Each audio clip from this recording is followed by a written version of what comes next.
Victoria Electric Vehicle Association here with one of our informative Zooms going out to the world.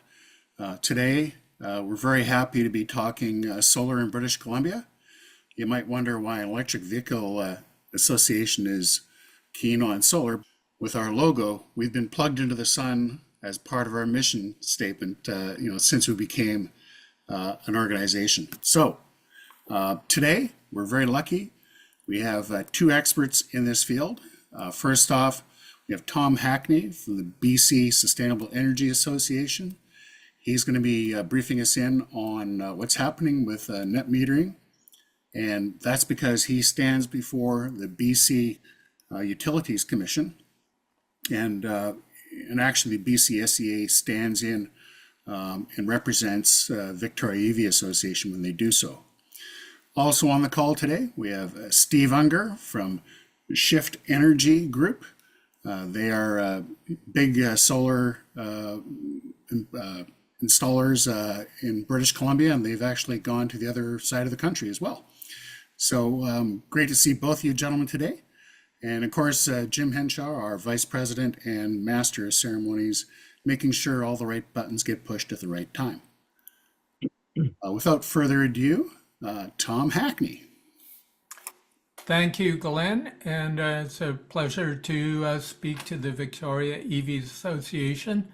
So I have quite a few slides here, and so don't be shy about interrupting me if this goes on too long, but hopefully be interesting.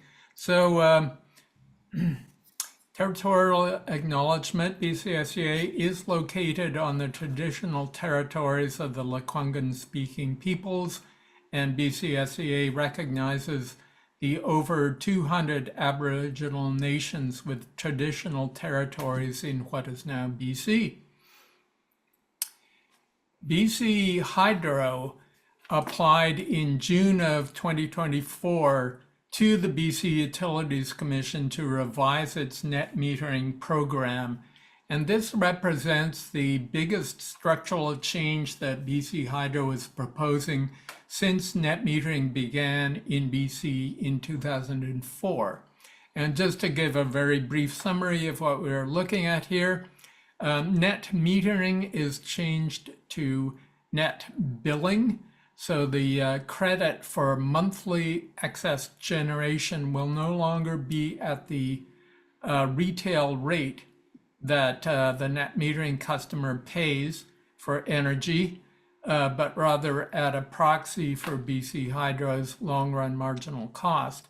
And incidentally, BC Hydro is going to switch to an instantaneous netting interval. Second major point is that all excess generation, I said that already, switching to an estimated value to BC Hydro, it's going to be based on BC Hydro's long-run marginal cost as opposed to the short-term mid-Columbia market, and we'll talk a bit more about that later on. Net metering, rate schedule 1289 will be closed to new customers, and that rate schedule will be phased out over 20 years for each individual customer from their point at which they joined the program.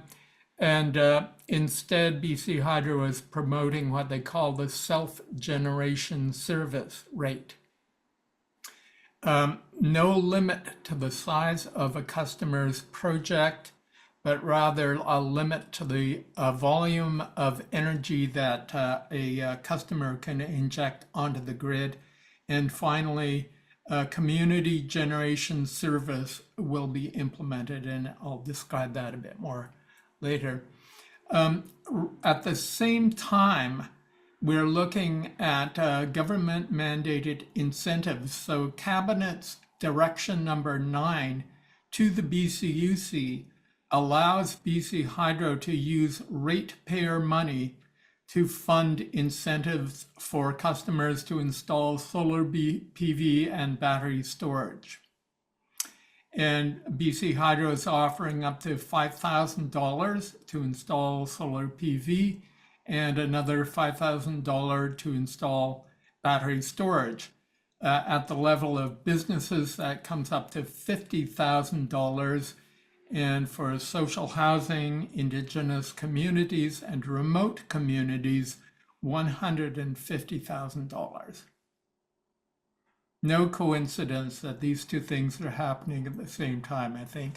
So anyway, go on BC Hydro's website. They have all kinds of information and this handy video explaining how to apply for solar panel rebates. My interpretation here is that BC Hydro and the government are moving this from a kind of boutique program to considering net metering as a serious resource, or I should say customer generation now. So net metering program created in 2004 was really to accommodate pioneering customers who really wanted to do this new interesting technology. But BC Hydro did not recognize that net metering was contributing significantly to its energy or capacity needs. So for example, in Hydro's 2013 Integrated Resource Plan, there's no mention of customer generation contributing to the overall load resource balance. And as recently as 2019, BC Hydro was applied to change the energy price for year-end excess generation from 9.99 cents per kilowatt hour to a proxy for the mid-Columbia short-term market, pardon me, at that time about 4 cents. And BC Hydro was saying net metering generation should not be valued as a long-term, i.e. a firm resource. So that's all changed. And BC Hydro has retained Dunsky consultants to forecast that hydro customer generation could provide up to 1750 gigawatt hours per year by 2024. And that's over 2% of BC Hydro's total forecast demand for energy for that time. And BC Hydro is proposing to value the customer generation as if it were firm power, or at least that's my interpretation. That is to say, at the long run marginal cost for power, not the spot market price. So in short, BC Hydro and the government are getting serious about testing this phenomenon of customer generation. So net metering now, as of May 2024, we had 9,000 net metering customers. Now we're up to about 12,000, representing 0.6% of all of the total customer count for BC Hydro.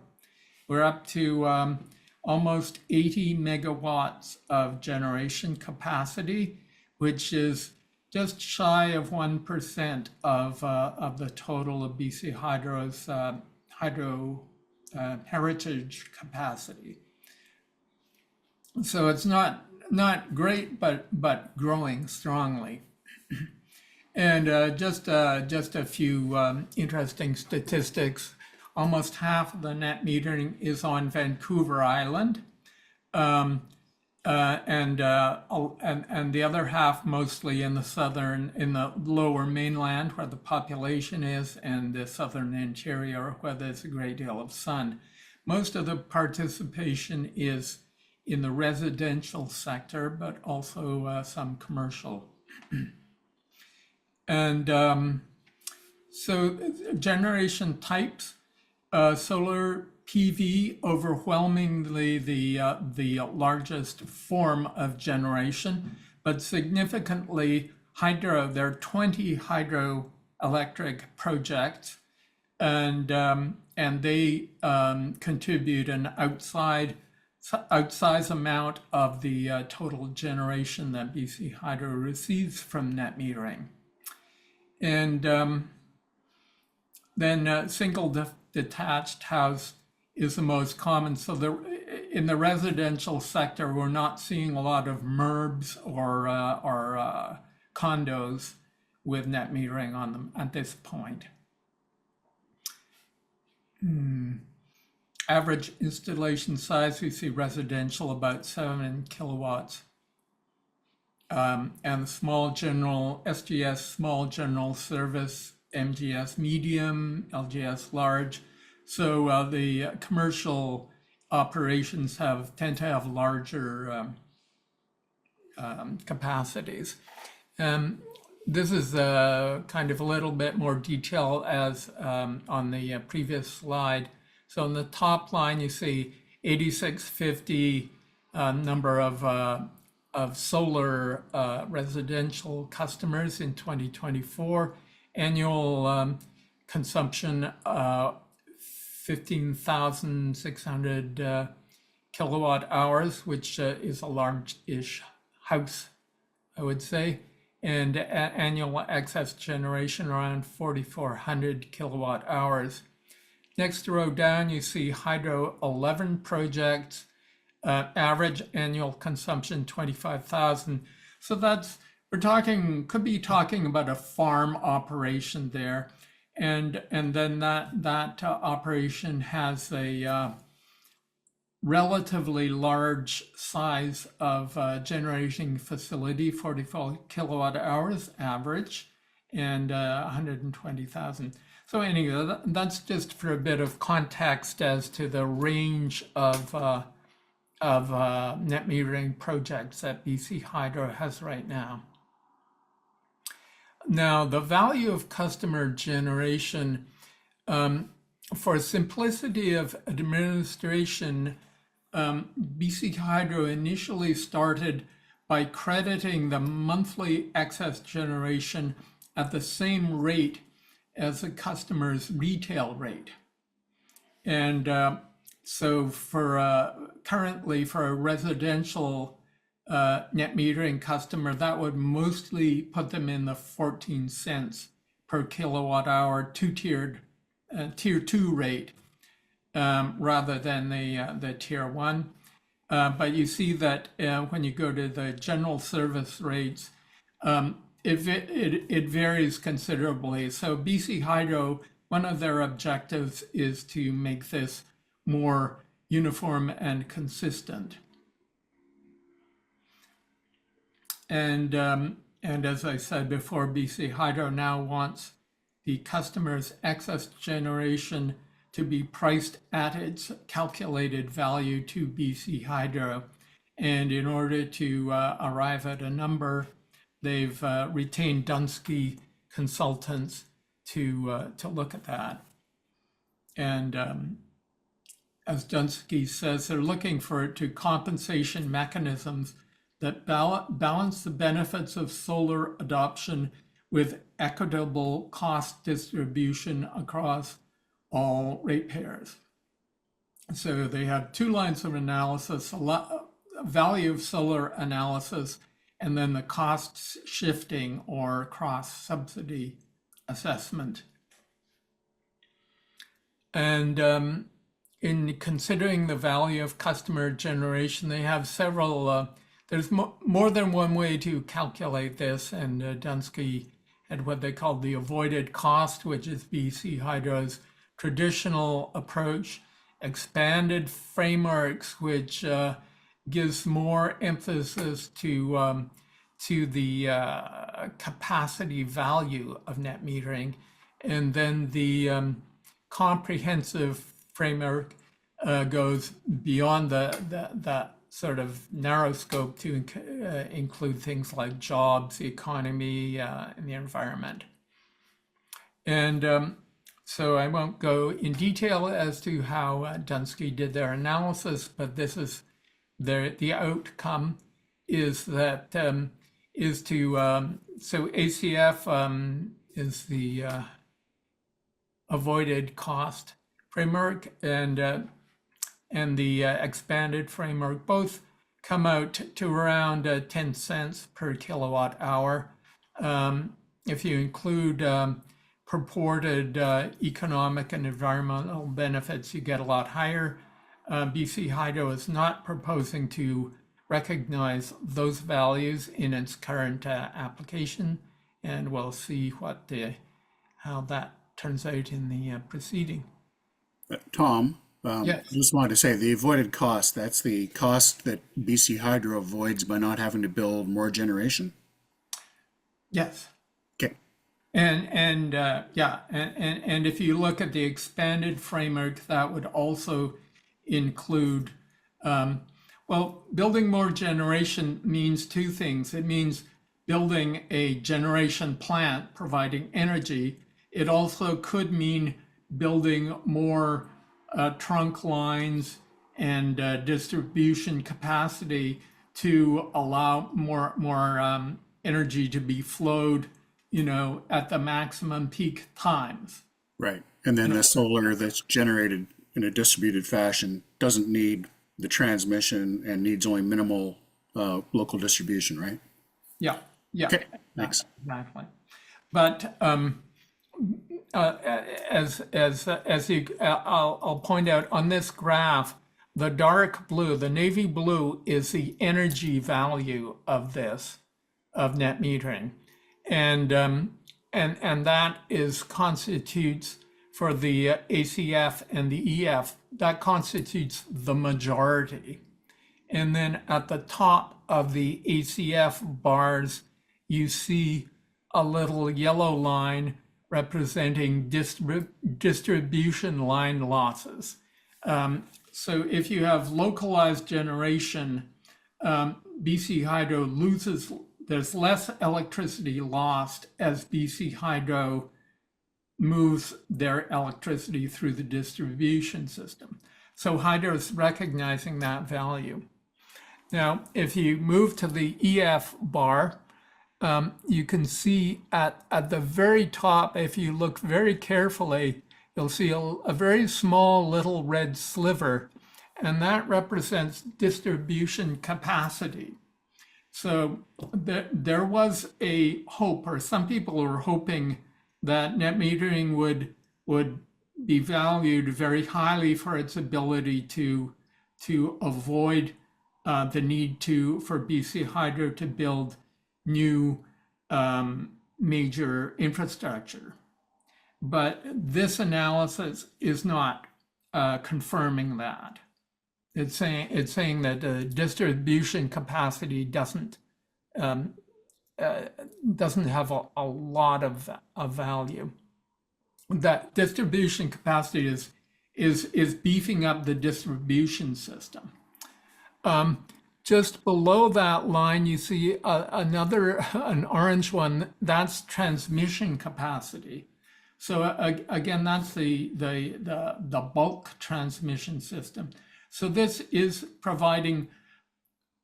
recognizing some value to that, but not a great deal.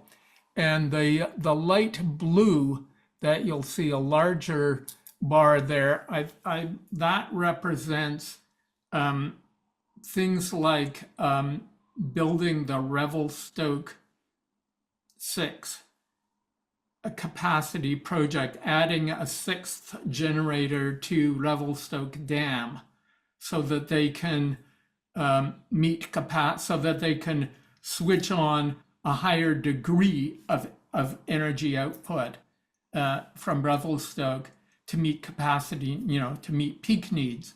So that blue bar, I don't know if that's specifically tied to Revelstoke, but in general, it's representing a lower, a certain amount of value that BC Hydro can avoid costs. Okay, and Dunsky also looked at winter peak generation, and they've assigned some value to that. I think that might be the light blue bar I was talking about. However, BC Hydro is saying that they need more time to assess the capacity value, so they don't want to add that in this proceeding. They might add it on in a future proceeding. And these graphs suggest what the capacity value might be. A winter generation is basically that's capacity. So you're up in the 28 cents or 53 cents or even 77 cents per kilowatt hour range if you can persuade BC Hydro that your generation is able to displace capacity, peak load. So yeah, as I said, it's the energy value that is right now being considered as the main driver for the value of net metering generation. This is going to be tied to the long run marginal cost. BC Hydro estimated that based on their clean call for power at around 9.7 cents per kilowatt hour. And for present purposes, they're just rounding it up to 10 cents. And Hydro proposes to review this evaluation in 5 years' time.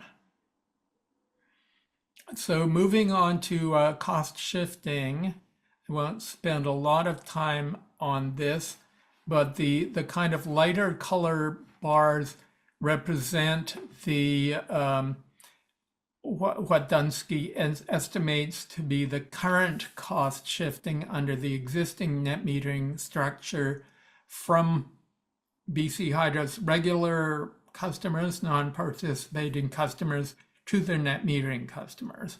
So, $288 million if this persists out to 2050. And with the new net billing that BC Hydro is proposing, this transfer would be cut more or less in half. So, and the BC Utilities Commission is interested in this kind of thing. The proceeding is going on now, so we don't know how they'll decide, but they are interested in whether they consider the rates to be what they call unduly discriminatory. So this is the new rate itself, and a self-generation service for residential and general service customers. Allowable generation type: solar, wind, biogas, anything that's clean or renewable. Energy price, 10 cents per kilowatt hour, as I said. Excess generation is credited in dollars, not kilowatt hours anymore. And the net dollar credits can be carried forward to a future bill, or they could be paid out by BC Hydro. No limit on the size of the generation facility, but there is a maximum net injection at point of delivery, which is 100 kilowatts. And this more or less mirrors what the past limit on net metering capacity was. And a customer may lease the generation facility from a third party, same as in the existing rate. Legacy net metering, so it will be closed to new customers, and current net metering customers who receive a BC Hydro solar or storage incentive will be moved to the new rate. For residential net metering, the price is going to go from mostly the tier 2 rate at 14 cents to a uniform 12.21 cents, which will be the new residential flat rate. So even if you do nothing, a net metering customer will lose. However, responding to concerns of net metering customers, those who do not receive a BC Hydro incentive will be allowed to stay on the existing net metering rate for 20 years from the start of their net metering agreement with BC Hydro. And BC Hydro bases this 20-year figure on their estimate of the average payback period for a net metering customer. So recognizing the investment that they made. Community generation service. So this is for new generating facilities that serve customers within a region, or alternatively, if this facility is located on First Nations land and owned and operated by a First Nation, it may also serve customers located anywhere in BC Hydro's service area. Again, clean or renewable energy for solar, wind, biogas, 10 cents per kilowatt hour energy price. Credits in dollars, not kilowatt hours.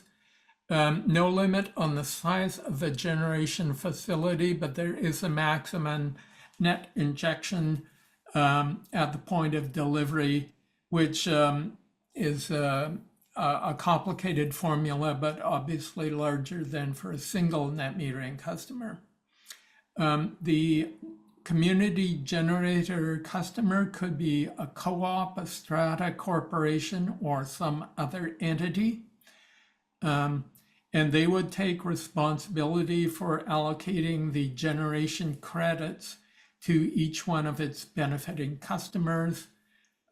Interestingly, BC Hydro is offering to provide administrative services for this kind of operation, and we'll see how that goes. And here's BC Hydro's diagram for a customer generation service rate.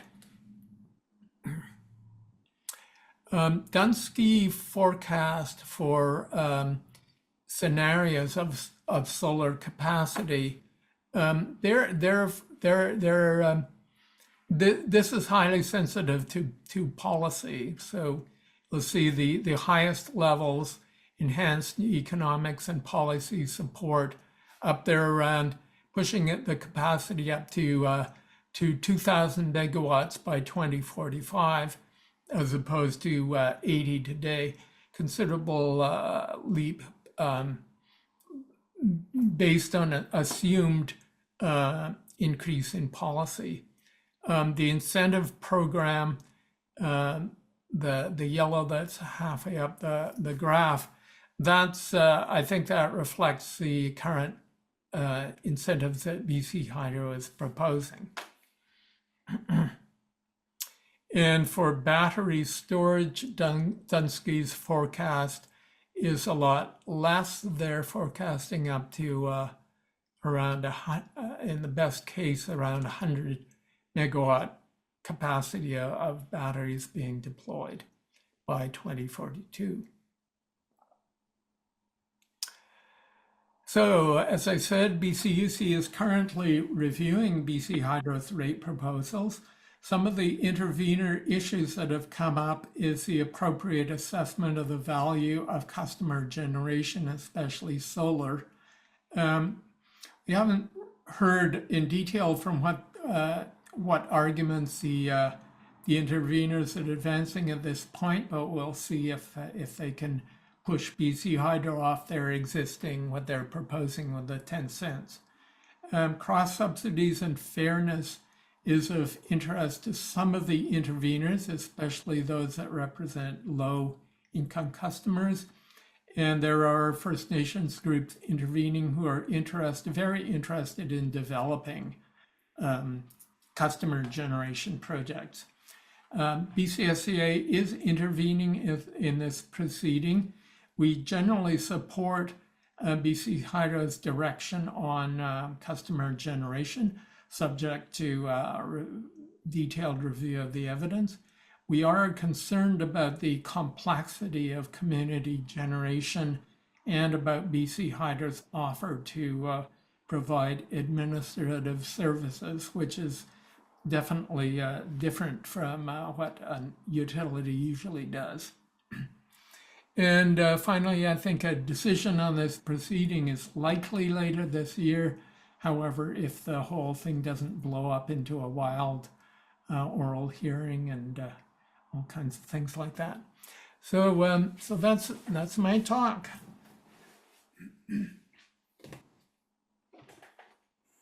Wow, thanks, Tom. A lot there to hoist in. I'm both Jim and I are net metering customers right now, so I guess we're kind of standing at the 20 years of grandfathering in at our current rates, should we choose to do so. I was noticing the numbers going by, and right now, roughly, correct me if I'm wrong, anyone, of all the power that BC Hydro generates in a year, residential is about 15% of that. So if solar starts to generate 2% of the gross, that's actually kind of a big jump. So that's a good thing, like for everybody. Yeah, and a big jump in customers there too, 12,000. The seasonal value, that's one that I'm very curious in, because if we're making a lot of power in the 6 months a year that we make a lot of power, in BC Hydro, values that low, then when we need that energy back in the winter when we're not producing so much, I'm wondering if that's a net loss or not. And maybe Steve, you could jump in on that one. Yeah, thanks, Glenn. And yeah, I think you kind of hit the nail on the head there, and that is kind of the critical question. Because within a lot of the subtleties, and let me pause for a second. Tom, thanks for the presentation. That was like spot on and exactly my understanding. With one minor update, I just wanted to mention that the First Nation rebate, the 75,000 plus 75,000 is currently on hold. Uh, A lot of reasons behind that, but just to add that detail to it. Going back to your question, Glenn. Yeah, as most people who are net metering customers or have solar are aware, what happens is you're over generating in the spring, summer, early fall, building up a credit with BC Hydro. So BC Hydro, in essence, is acting like your battery, and then you're drawing upon that credit through the rest of the year. Right now, under net metering, it doesn't matter when, where, how you generate those kilowatt hours. BC Hydro stores them for you without converting them into dollars, and then gives them back to you whenever you need them. So it's a nice, simple, easy system that I think actually benefits everyone. Mm-hmm. What's happening now with net billing is as soon as you actually send a kilowatt hour back to BC Hydro, they convert that into dollars or cents, I suppose, more accurately. And that's instantaneously. So you don't build up a kilowatt hour credit with BC Hydro under net billing. You build up a dollar credit with them. Could we infer from that if you're producing, like I'm also on the time of use rating right now. Yeah. So if I produce, over those 6 months where I'm making a lot of power, if I produce power during that higher use rate period, the 1600 to 2100 rate period, Yeah. I would get, that's the rate I would be captured at, I guess. Yeah, so right now under net metering, it still goes in as a kilowatt hour and you still get a kilowatt hour back. Yeah. Under net billing, if you send them a kilowatt hour, they're going to buy that from you at 10 cents a kilowatt hour. Even though, let's take your time period between 4 and 9 o'clock. Let's say at 4 o'clock or at 4:30, you send them some kilowatt hours. They buy that off you for 10 cents. But the sun goes down at 6:30. At 7 o'clock or 6:45 or whatever, you buy some power back from BC Hydro, where they're going to sell that to you at, depending on which step you're in, but let's call it 13 cents a kilowatt hour. plus that additional 5 cents a kilowatt hour because you're in the time of use thing. So Right. you can see at that point you're paying almost a 10-cent difference, or BC Hydro is getting a 10-cent, benefit for the power that they're getting. So yeah, the crux of it is none of us are net zero on an instantaneous basis. Nobody with solar. Typically we try and be net zero on an annual basis. But as I said, we over-generate in the summer and then draw upon that credit in the winter. So one of the critical questions becomes, how much of your own solar are you consuming internally before it hits the meter? Right. Just to step back again, just make sure we're all on the same page. So the way net metering works, or the way solar works, is you generate your solar, it supplies electricity to the appliances and the loads in your house first. If there's any surplus, it flows back through the meter back to BC Hydro. So, some percentage of the solar that you generate, BC Hydro never sees. Now, it becomes a critical question is what is that percentage? Because it's not 100 and it's not 0, it's somewhere in between. And depending on where you are in between that number, it actually dictates how much the switch from net metering to net billing is going to cost you. And if I can share for a second, we have done up a bit of a graph. Tom, could you unshare your screen? This is awesome, guys. This is exactly what I wanted to get into today. Yeah. Okay, so it's kind of a busy chart here. But the intention is to show the impact of switching from net metering to net billing. As I mentioned, there are kind of two variables in here. What is the internal consumption of your solar generated electricity? All the way from 100% means that you consume every electron that you produce, to 25%, which means that you consume 25% and you send 75% back to BC Hydro. Then along the x-axis here is what is your annual consumption of your house? So here we're down at 5 megawatt hours, or I guess 5,000 kilowatt hours, all the way up to 20 megawatt hours or 20,000 kilowatt hours. And as Tom rightly mentioned, 17.5 or around 16 is kind of the average for a BC home. Now this chart also assumes that you took the $5,000 rebate from BC Hydro as an incentive to switch from net metering to net billing. So if we take an example, well, if we look at 100%, let's say, so you're consuming every electron that your solar produces. Well, it's a great deal. It actually doesn't matter if you do net metering or net billing because none of it goes back to BC Hydro. If you can think about it this way, you're essentially off grid, right? You're using all your own electricity. And, BC Hydro gave you $5,000, just because they're nice. But that's a completely unrealistic situation. That never happens. So if we go down to, let's say you consume 75% of your electricity. Well, if you have a small system in a small house, and you're consuming 75%, and let's say you only use 5 megawatt hours per year, then yeah, you're doing okay. You're probably, over the 20-year period, going to gain, what's that, $3,500. Now, this isn't a very common scenario, because first of all, most people don't consume 5 megawatt hours a year, and most people don't, use up 75% of their energy. The more common scenario is probably more like, well, let's take, the 15 kilowatt or 15,000 kilowatt hours per year consumption and a 50% internal consumption, meaning that you use half your solar and you feed back half the solar or outflow half the solar to BC Hydro. Well, here you can see, including the BC Hydro rebate, you're still in the hole about $5,000 over that 20-year period. Right.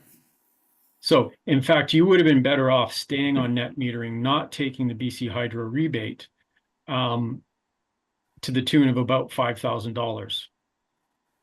And as you can see, the situation gets worse if you're a larger consumer and if you use less and less of your own electricity. And right now, we're kind of in the exercise of trying to figure out what is that internal consumption number. As mentioned, BC SCA is an intervener, as well as Shift is working with Charge Solar, High Tide Energy, and Riverside Energy as interveners as well. And we're going through the process now of actually trying to make the case to the BC Utilities Commission that some of the underlying assumptions of the Dunsky report don't necessarily take into account or aren't actually properly looking at what the impact on the ratepayers are going to be. Yeah. And as I said, part of that piece is to figure out what is, our internal consumption. We suspect it's somewhere between 25 and 50%, because as mentioned, we're generating most of our electricity in the sunnier 6 months of the year, and then using at least half of that, if not more of that, during the cloudier, darker 6 months of the year. Yeah. And some people might turn around and say, just in very, very big way of looking at things, the summertime, we're not filling up our dams. Therefore, any power we're putting into it is, water we're keeping behind the dam for the rest of the year. That's a really easy way to look at it. But I also know that, BC Hydro doesn't really rely on just the rain we get over the winter, but the delayed rain we get in snowpack and everything else. So that actually enters their reservoirs, later in the year than one might suspect. So like, May, June, July period, which I know is just yet another wrinkle to try and understand. Yeah, and unfortunately, that was one of the things that a bunch of us interveners brought up, during the, I guess, during the proceedings. And, Dunsky kind of said that, yeah, that's interesting, but we don't necessarily think that that's actually a benefit to BC Hydro. And we're going to not necessarily, add the full cost of those kind of benefits to the long run price for energy. Wow. So just to, and just to footnote to that is that the proceeding is going on now. I fully expect that we will be given an opportunity to probe all this information by asking BC Hydro information questions, and that they will be required to answer. So the Dunsky report, which I take to be quite theoretical, could certainly be questioned and challenged as to how they arrived at their value and whether that's the right value. Yeah. Yeah, I wonder if Werner Atweiler at UBC has had a look at this as well. He has done some really great work in this sort of the grosso modo generation for BC Hydro. Yeah. There's certainly a lot of, really intelligent people looking at it, and including Dr. Tom Mumson, who's done a very in-depth analysis, adding in some of the tertiary benefits of, not flooding valleys and stuff like that, to try and come up with a more, I guess, holistic price for what BC Hydro should be paying for the energy. Yeah, and the other thing that if we start seeing less and less flows into our reservoirs, the value of the solar should go up dramatically, one would imagine. Yeah, well, that was an interesting point that when you read through the Dunsky report, and one of the criticisms that we have is, that they're going to basically leave it at 10 cents, the buyback rate, at 10 cents a kilowatt hour for 5 years. And I know the Dunsky report actually went on to say that they don't actually expect that price to increase, over 20 years. Because what they're saying is, as you get more penetration of solar into the system, then because supply is going up, then the price should go down following, I guess, standard Keynesian economics. a lot of us said, well, I don't think it actually works that way, but yeah, And ignores inflation as well. I mean, yeah, in some unless they're way. picking a frozen, 2035 nominal, cost or something. Yeah, A lot of moving parts. for sure. Steve, a question. What's the if this is the way this is going to work? What's the incentive for homeowners to help BC Hydro out further by adding storage? Because if you're most people would use storage to manage, for example, if I'm on time of use, that 4 p.m. to 9 p.m. spot where rates go up, that would be when I would turn on the battery and use whatever I've gotten during the day to level it all out.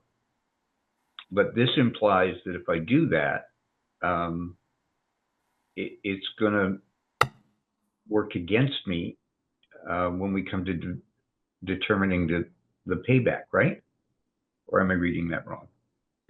Yeah, no, thanks, Jim. That's actually a good clarification. So this model here was set up primarily for solar.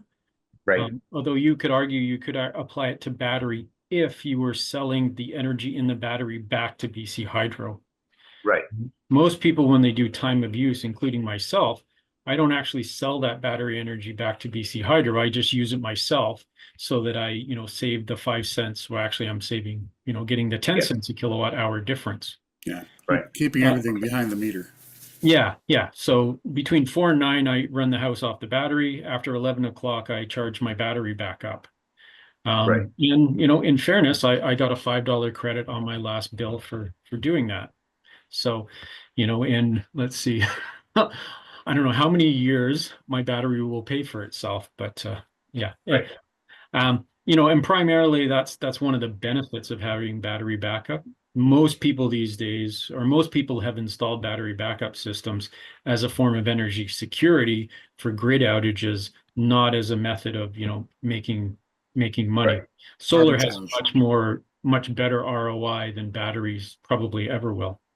Yeah, that's our energy arbitrage. Exactly. Yeah. Well, also related to this is I think we're all aware that there's going to be massive additional usage coming to BC Hydro. You've already got a lot of Bitcoin mining going on, and I know they set aside a certain percentage of what they produce, knowing that that's got to go to that industry. Yeah. But we've also now got in the States, Microsoft, Google, Facebook, all talking about buying their own nuclear plants to cover what they're going to need for AI development and operation. Just to be clear, they're not buying nuclear plants. They're saying that if you are producing power from a nuclear plant in the future, we will agree to buy it. Oh, okay. Nobody's stupid enough, other than Well, government. one of them has already offered to bring 3 Mile Island back online. Yeah, no, that's a power purchase agreement. That's not making it work. Okay, but in the case of BC Hydro, if anybody's doing AI here, they're going to need that extra power. And how is that going to affect rates? Or does anybody take that into account? Yeah, well, I mean, I think you raise a good point, Jim. The demands for electricity are going through the roof, right? Right. We're electrifying everything from our, cars to our heating systems to, AI. As a bit of an aside, I remember, 10 years ago, the big evil in terms of climate change was flying. Now the big evil, the biggest contribution to climate change is actually social media, because you're right, you have all these data centers running, massive data centers running 24/7, gobbling up all this electricity to the point where, yeah, I mean, there are some, ideas of, installing nuclear plants near wherever. Actually, Michael Barnard on Clean Technica has a great piece on that as well, and kind of it's a bit of a threat reduction piece, which is useful. I'll also just mention that, right now, and one of the reasons that the BC government and BC Hydro are so keen on people moving over to heat pumps is that we still have, the majority of our people who get their heating from electricity, they're using baseboard heat, right? You put in a heat pump, guess what? You're now using 1/4 that amount of power. Plus, you're also giving them air conditioning in the summertime, and an air conditioner for your house makes baseboard heating look makes it look stingy. Yeah. Air conditioning in summer is stupid. But so, here we have this other thing that's balancing out is heat pumps are going to reduce the amount of requirement for those homes that are currently heated by baseboards. Having said that, we now need to move and get everybody who is using gas right now, which I think is 60% of heating in BC. I'm trying to remember. We have to get them onto heat pumps. Right on. So, I mean, Yeah. yeah, Yeah, exactly. And I mean, heat pumps are the most efficient way to heat your home right now. And of course, absolutely having good insulation, a tight envelope around your house is key as well. So it's definitely the right move towards heat pumps. But of course, we're moving the demand from, gas, fossil fuels to electricity, which is, like I said, the right way to go. But it does create a problem for BC Hydro, who now needs to figure out where they're going to get this excess. And then, Glenn, I think as you point out, BC Hydro typically in the past has sized the capacity of their system based on what they call December 21st, which is supposed to be the biggest, consumption day of the year because it's the coldest, longest, darkest day of the year. But what they're seeing now is that June 21st is getting close to December 21st because we're all, starting to look at air conditioning loads as the climate gets hotter and hotter and hotter. So here, of course, is, great for solar because we have lots of solar in the summer that we can offset, some of these air conditioning and refrigeration loads. yeah. Again, I don't think Dunsky properly took that into account when they were doing their analysis. So I'm just thinking here, looking at our time. I kind of want to sum things up a bit here.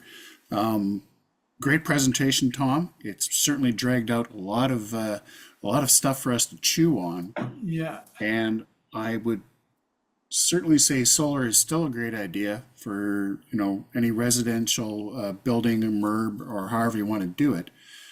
The devil is in the details, and how can the average citizen, taxpayer, ratepayer, how can they kind of help with the situation? Well, I think the things you mentioned about heat pumps and insulation are probably first and foremost.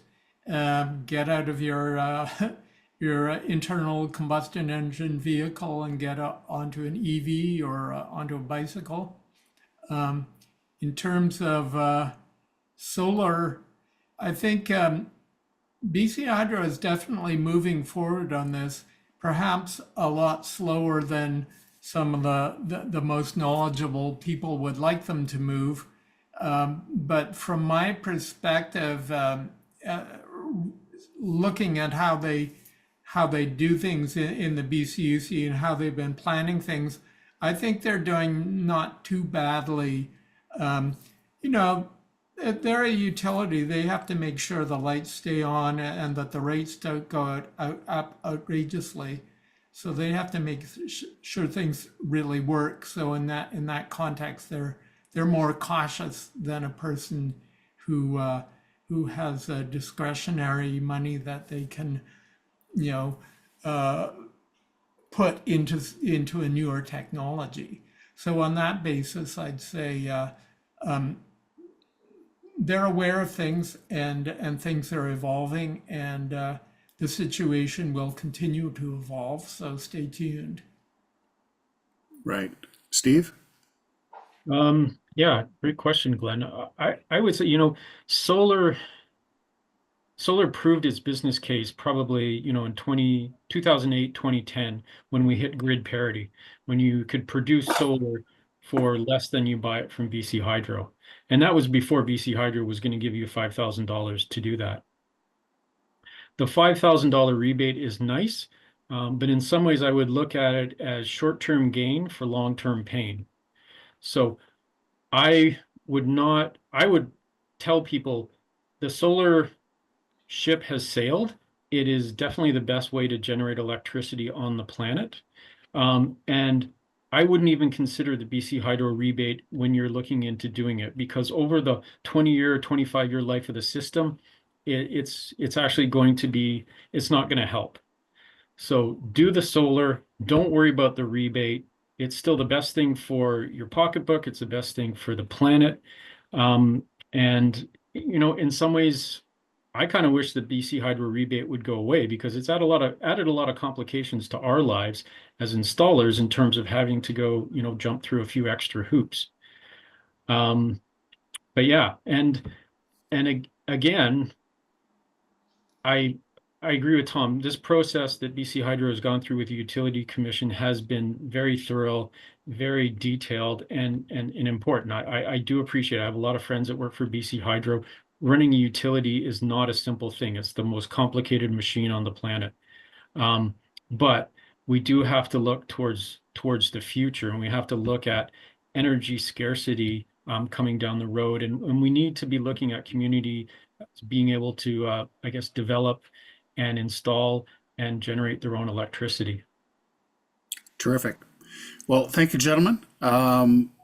Keep us in the loop if you see any new information coming down the pike, and we'll reconvene to see how it is, and maybe be able to advise our associations on what they should care about and whether they should be contacting, oh, I don't know, BC Hydro, BC Utility Commission. And I would love to see the Dunsky report myself as well. You know, because in case I ever get bored. I can send you the link for that, Glenn. Okay. Thomas Hackney, BC Sustainable Energy Association, and Steve Unger from Shift Energy Group. Thanks very much for being with the Victoria EV Association, and we'll see you again. Okay, thank you very much, Glenn. Nice to meet you, Steve. Jim?